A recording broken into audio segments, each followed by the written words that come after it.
What's going on, guys? I'm Bill and welcome to Bill's How To. Today I'm going to show you guys one of the best WD-40 hacks that I've ever come across. You guys need to know about this because it's going to honestly save you a lot of money. I recently hit one of those yellow concrete bollards outside a petrol station and my car was looking like this. And by simply using WD-40, I was able to restore it back to its original condition, nice and simple. This stuff is honestly magic in a can. I'll show you guys step by step how I did it. Let's get straight into it, guys. Let's do this. All right, guys, so this here is the damage along the side of my vehicle. You can see all the yellow markings, a bit of scrape marks from the concrete pillar or the bollard, and you can see all the transfer of paint from the yellow. Let's see how WD-40 works. So I'm going to spray it directly onto the vehicle. Try let it soak in for a little bit.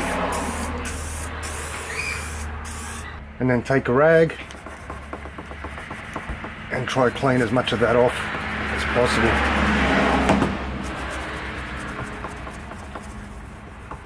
That part there seems to come up all right.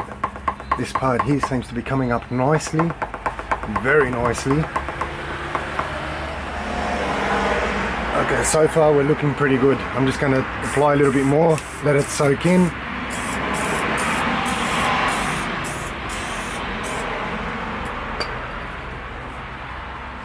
You can see there the transfer of paint.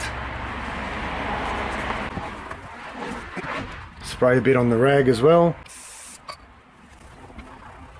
It is definitely coming off. It just seems to be a little bit of a slow process, but I'll show you guys up close.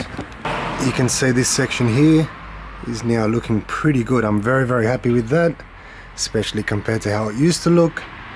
But I'm just going to quickly go through this whole side of the vehicle and see if we can remove it completely.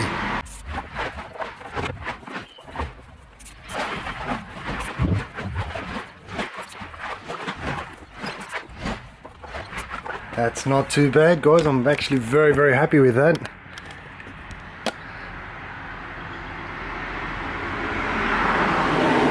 Not too bad at all, simply by using WD-40. Funny enough, the yellow here is exactly what was on my car, but that is now looking very nice. Super happy with that. Hopefully that helps you guys out. So there you have it, guys. By using WD-40, I was able to remove all that paint transfer off my car, restore it back to brand new. Hopefully this is going to help you guys out and save you a lot of money along the way. People need to know about this because it's honestly a very common issue, unfortunately. But if you guys want to see what else WD-40 can be used for, let me know in the comment section below, because it's honestly hundreds, if not thousands, of uses that you can use for WD-40. Hopefully you guys have enjoyed the video and you've learned something new. As always, like, comment and subscribe. Until next time, I'm Bill. Thanks for watching Bill's How To.